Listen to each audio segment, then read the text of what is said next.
Assalamualaikum warahmatullahi wabarakatuh. Selamat berjumpa kembali dengan kelas 12 IPA 1, 2, 3, 4, 5 dan bahasa. Kali ini yaitu pertemuan yang ketiga berjudul mengidentifikasi aspek kebahasaan dalam novel. Namun sebelum mengikuti pelajaran, tetap kalian tidak boleh lupa untuk absen kelas. Dan perlu perhatian, minggu yang lalu masih tetap ada yang kosong. Di nomor yang kosong perlu kalian ketahui bahwa saya alfa tetap dalam catatan tertentu, tidak ada alasan apapun. Karena seperti PJJ sama juga dengan kita tatap muka. Anak-anakku yang berbahagia, dalam judul mengidentifikasi aspek kebahasaan dalam novel, di sini antara lain kompetensi dasar yang kita perlu perhatikan yaitu merancang novel atau novelet dengan memperhatikan isi dan kebahasaan baik secara lisan maupun tulis. Adapun tujuan pembelajaran yaitu mengidentifikasi isi dan unsur kebahasaan dalam novel. Berikutnya, menyusun novel atau novelet sesuai struktur dan aspek kebahasaan. Perlu kita ketahui dalam pelajaran ini yang dititik beratkan melalui identifikasi aspek kebahasaan dalam novel, antara lain di situ kebahasaan-kebahasaan. Anda perlu perhatikan, nanti bisa dilihat pada buku kalian nanti setelah kalian mendengarkan, yaitu teks cerita fiksi dalam novel mempunyai ciri-ciri kebahasaan yang khas. Adapun ciri-ciri kebahasaan dalam teks novel antara lain sebagai berikut. Yang pertama, kita nanti akan memahami di mana ada kalimat kompleks. Perlu kalian ketahui pula bahwa kalimat kompleks yaitu kalimat yang terdiri dari satu aksi atau peristiwa atau keadaan sehingga mempunyai lebih dari satu verba utama atau lebih dari satu struktur. Kalau kita lihat teks seperti itu, kita sepertinya kurang jelas. Tapi kalau kita perhatikan dalam teks sehari-hari bahwa kalimat kompleks terdiri dari dua kalimat tunggal. Apa itu kalimat tunggal? Satu kalimat tunggal terdiri minimal satu subjek dan satu predikat. Contoh, kalian belajar atau juga kakak belajar itu bahasa sehari-hari, tapi nanti akan kita jumpai melalui teks novel. Saya sedang berdiri. Itu satu kalimat tunggal. Bila digabungkan kalimat tunggal yang satu dengan kalimat tunggal yang lain, maka akan terbentuklah kalimat kompleks. Contoh, kakak belajar, adik bermain. Karena adik masih kecil, mestinya bermain. Kemungkinan seperti itu terjadi. Maka dua kalimat yang dihubungkan dengan konjungsi dan itu sudah membentuk atau terbentuk kalimat kompleks. Maka dalam novel itu biasanya kalimatnya agak panjang. Silahkan Anda akan jumpai untuk kalimat kompleks. Lawannya adalah kalimat simplek. Tadi saya ungkapkan bahwa kalimat simplek terdiri satu kalimat tunggal, minimal satu SP. Kalau kalimat kompleks terdiri dari dua, masing-masing 2S, 2P, minimal itu. Makanya tadi kakak belajar dan adik bermain. Yang kedua, bila kita membaca novel, maka kita akan jumpai kata rujukan, di mana kata yang merujuk pada kata-kata lain yang telah diungkapkan sebelumnya. Kata rujukan dapat dibedakan menjadi beberapa jenis, yaitu rujukan benda atau hal, rujukan tempat, dan rujukan personil atau orang atau yang diperlakukan seperti orang. Contoh di situ, rujukan benda bisa dikatakan rumah, itu benda, rumah itu. Rujukan tempat di sekolah, di gedung dan seterusnya. Demikian pula dan rujukan personil atau orang atau yang diperlakukan seperti orang. Mereka itu, dia, saya, dan seterusnya. Kemudian yang ketiga adalah kata penghubung. Adalah kata yang atau ungkapan penghubung antar kata, antar frase, antar klausa, dan antar kalimat. Anda perlu ketahui bahwa antar kata di situ muncul satu konjungsi. Aku dan kau, itu ada dan sebagai kata penghubung.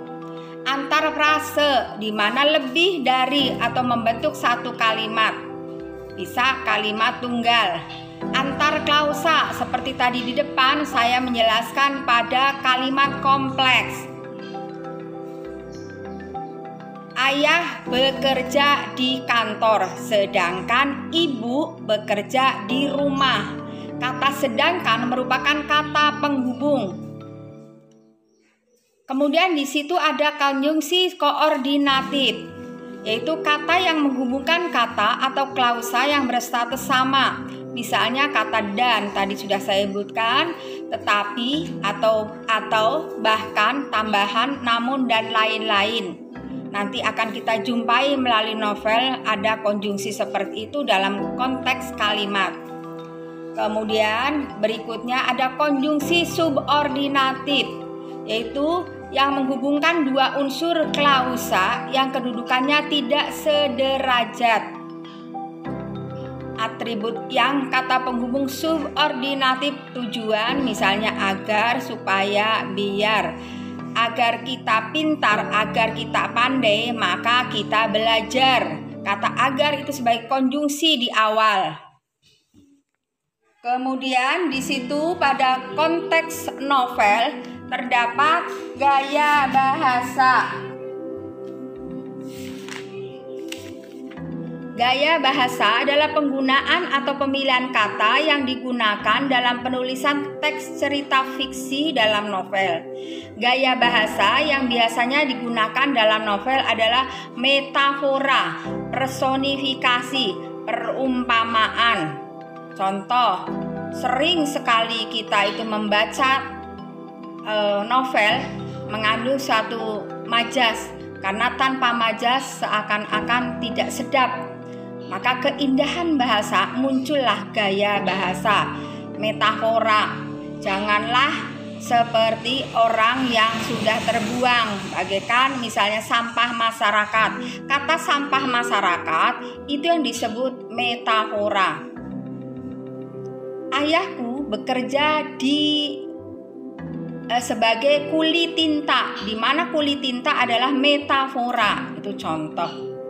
Kemudian yang lainnya misalnya personifikasi, penginsanan, seakan-akan benda mati adalah hidup seperti manusia. Sepi kan menjawab, misalnya seperti itu. Misalnya kok perut keroncongan, padahal perut penuh harus diisi, misalnya seperti itu. Perumpamaan, umpama, bagaikan, muncullah kata bagaikan. Misalnya kedua gadis itu bagaikan pinang dibelah dua, misalnya seperti itu. Contoh yang lain bisa dicarilah untuk gaya bahasa yang lainnya. Kemudian yang kelima kita perhatikan adalah susunan paragraf bebas. Novel sebagai bagian dari prosa memiliki susunan paragraf yang bebas. Kalimat-kalimat dirangkai dalam bentuk yang terbatas oleh aturan seperti halnya puisi. Jadi antara paragraf dengan paragraf itu ada suatu kesinambungan membentuk sebuah cerita. Kemudian berikutnya kita perhatikan ragam bahasa idiolek, di mana menyebabkan tata bahasa maupun pilihan dalam suatu novel bersifat perorangan. Sifat perorangan tersebut timbul karena adanya ciri khas dari pribadi penulis. Penulis orang Brebes contohnya, maka nanti akan bicara di sana seakan-akan perannya ada Enyong, ada aku, ada Kowen misalnya contoh itu. Itu yang disebut dialek tergantung dari pribadi penulisnya. Misalnya ke penulisnya orang Betawi, pasti gue, lulu, dan seterusnya. Itu contoh, maka kadang muncul seperti itu. Jadi itu tidak salah, karena ada idiolek yang menyebabkan mudah dipahami. Kemudian yang ketujuh adalah tata kalimat lentur dan padu. Kalimat dalam novel disusun secara fleksibel. Apa itu fleksibel? Lentur, mana suka, bebas. Satu novel dapat disusun hanya dari kalimat tidak langsung seperti pada monolog. Apa itu monolog? Berarti ada dialog, ada monolog. Jadi ada yang bicara sendiri teksnya, ada yang bicaranya dengan lawan orang lain, misalnya seperti itu. Kemudian yang kedelapan, penggunaan kata tidak baku. Dalam novel diperbolehkan menggunakan kata tidak baku, misalnya pada kalimat langsung yang mengandung ragam bahasa lisan atau percakapan. Biasanya memang ragam bahasa lisan itu lebih bebas dari bahasa tulis. Bahasa tulis akan memperhatikan ejaan yang disempurnakan, namun bahasa lisan tidak seperti itu. Tadi contohnya gue, lulu, dan lain sebagainya. Lu mau kemana? Nah, contohnya seperti itu. Kalimat langsung. Contoh. Kemudian yang kesembilan yaitu penulisan sesuai ejaan yang diperlakukan, yaitu pedoman umum ejaan bahasa Indonesia. Tetap dalam penulisan novel itu memperhatikan ejaan bahasa Indonesia atau ejaan yang diperlakukan, yang berlaku, EYD itu. Mengapa demikian? Itu secara formal tulisan harus persis menurut ejaan, namun kalau sudah dibuat skenario cerita berikutnya akan menjadikan ada mengandung tadi idiolek dan seterusnya.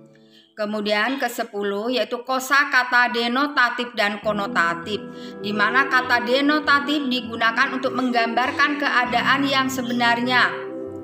Konotatif menggambarkan kiasan atau suatu keadaan demi menciptakan kesan keindahan. Nah, cerita itu apakah realita dalam hal mencocokkan ke suatu kampung, desa, ataupun lainnya. Itu sebenarnya kalau misalnya di kampung Saditan misalnya atau apa dan lain sebagainya, itu secara denotatif berarti sebenarnya kenyataan. Namun di sini ada juga bahasa supaya novel tersebut mengandung satu keindahan, maka muncul konotatif yaitu konotasi untuk menggambarkan kias atau suatu keadaan, yaitu kesan keindahan. Contohnya misalnya di laut seperti halnya di Randu Sanga, seakan-akan ada, kalau di hutan misalnya burung berkicau, tapi kalau di lautan mungkin ada deburan ombak yang begitu besar dan seterusnya, ada ikan-ikan yang berlomba, bernyanyi, berlari-lari dan seterusnya. Jadi bahasa itu muncul seakan-akan kalau kita itu berimajinatif, itu kalau konotasi. Tapi kalau denotasi muncul bahasa itu yang sebenarnya. Jadi ikan itu pada mati, tergeletak, itu sebenarnya. Namun kalau memang konotasinya mungkin ikan itu sudah tidak bernyawa lagi, tak berdaya dia, misalnya contohnya seperti itu. Anakku, setelah mendengarkan apa yang ibu sampaikan, yaitu dengan mengidentifikasi aspek kebahasaan dalam novel, maka perlu kalian ketahui di buku itu pada halaman 67, kemudian berikutnya pasti dilanjutkan dengan tugas supaya Anda nanti bisa membaca di halaman 68 berjudul Sebuah Lorong di Kotaku. Anda perlu terapkan kebahasaan yang ibu tadi jelaskan sampai 10 poin itu. Jadi Sebuah Lorong di Kotaku itu karya N. Hadini. Nanti Anda mana kata rujukan, misalnya mana kata penghubung, mana juga kalimat kompleks, sampai dengan makna denotasi dan konotasi. Demikian, mudah-mudahan tugas Anda juga diperhatikan. Jangan lupa saya berpesan bahwa tugas pertama tetap saya bahas, nanti tugas yang kedua juga saya pantau berikutnya. Kemarin saya melihat minggu kedua rupanya tugas satu saja belum diselesaikan. Maka ini tugas yang ketiga. Setiap pertemuan pasti ada tugas. Jeda waktu 1 minggu Anda bisa mengerjakan tugas masing-masing. Jangan sampai ada yang ngechat saya bahwa Bu, halaman berapa, atau juga tugas pertama apa ya Bu, tugas kedua apa ya Bu. Padahal setiap kita pada PJJ pasti Anda sudah siap. Demikian, jangan lupa untuk memperhatikan protokol kesehatan. Walaupun di rumah, Anda tetap jaga kesehatan dengan baik, yaitu jangan lupa selalu mencuci tangan dengan sabun. Yang kedua yaitu menggunakan masker bila keluar ataupun juga di rumah, tetap jaga kesehatan. Kemudian yang berikutnya yaitu Anda tetap jaga jarak dari kerumunan. Maka hindari semua dengan keramaian yang ada. Mending atau juga supaya sehat terus ya di rumah, jangan sampai kemana-mana. Demikian untuk perhatian bahwa Anda tetap memperhatikan tugas yang ada. Assalamualaikum warahmatullahi wabarakatuh.